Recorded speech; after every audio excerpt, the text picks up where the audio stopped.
Ei, tu aí, tira a cabeça do livro. Tenho uma história para te contar. Já sabes a história do bichinho da leitura? Não? Como é possível? Vou contar. E vou contar porque o bichinho acabou de me pedir. Tinha eu mais ou menos a tua idade. Ou se calhar a idade daquele outro menino. Bem, não interessa. Era eu mais ou menos da vossa idade quando fui mordida por um bichinho da leitura. O bichinho da leitura era uma coisa assim pequenina, discreta, e ao início eu nem dei por nada. Estava escondido dentro de um livro, dentro de uma revista, de um jornal, não sei. Os bichinhos da leitura podem viver em qualquer lugar que possa ser lido. E o bichinho da leitura mordeu-me. Não dei por nada. Continuei a ler um livro, e mais outro, e mais outro, e mais outro. E quando dei por mim, tinha lido uma coleção inteira. Ou melhor, uma biblioteca.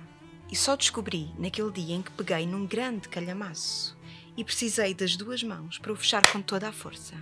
E ouvi um clique, um bocadinho diferente. O que seria aquilo? Abri novamente e lá dentro estava uma coisa muito, muito, muito pequenina.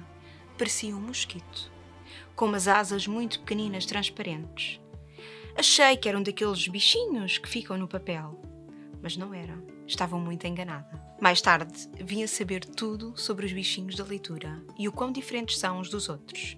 Aqueles que vivem nos calhamaços, nos livros mais chatos, mais aborrecidos, com muitas mil folhas, são pequeninos, como os mosquitos. Asas pequeninas, transparentes. Depois, há os grandes, que vivem em livros fantásticos, que nos fazem viajar. Esses são um bocadinho mais crescidos e têm umas asas maiores e coloridas, tal e qual as borboletas. Os bichos da leitura alimentam-se de imaginação, alimentam-se de conhecimento e da nossa curiosidade. Os bichinhos da leitura vivem nos sítios mais estranhos e quando damos por nós, levamos uma mordidela. Ora, perguntam-me vocês o que é preciso para se ver um bichinho da leitura. É preciso continuar a ler, alimentar a imaginação e procurá-los em todo o lado. O bichinho da leitura, às vezes, transforma-se. Nem sempre permanece bichinho da leitura. Se vocês o alimentarem muito, se vocês conversarem com ele, se vocês o estimularem, acontece o mesmo que aconteceu ao Arthur. Estava dentro do seu frasquinho e ali ficou. E eu fui alimentando, conversando, li muitos livros, muitas histórias, até que um dia, quando olhei para o Arthur, comecei a reparar que ele estava a formar um casulo. E o casulo estava cada vez maior. E eu esperei pacientemente. Passaram 2 dias, 3, 4, e só no fim de semana seguinte é que me apercebi daquilo que tinha acontecido.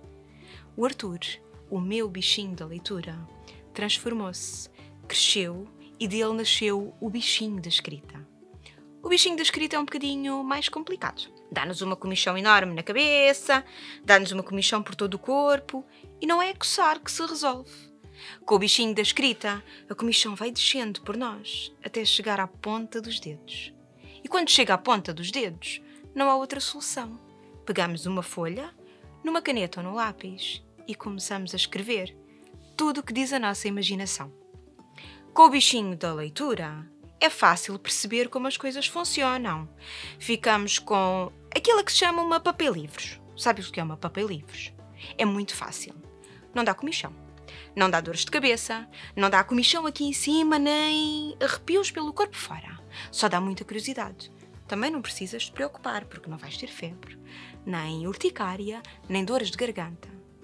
Ficas guloso por livros, e isso é uma coisa que não faz mal. Com o bichinho da escrita, a coisa fica mais complicada. Às vezes ficas sisudo, fechado no teu mundinho, só a olhar para o papel. Outras vezes ficas feliz quando tens uma ideia maravilhosa. E foi assim que aconteceu comigo. No dia em que eu me sentei, peguei na minha caneta e na minha folha em branco, escrevi, e em cada ponto final que eu escrevia, nascia um bichinho da leitura.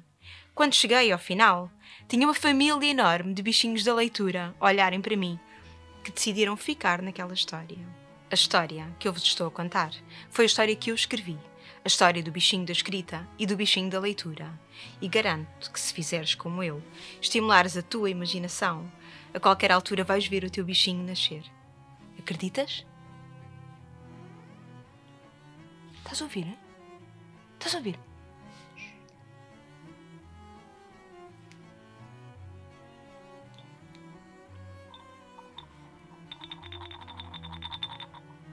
O Arthur diz que é fácil.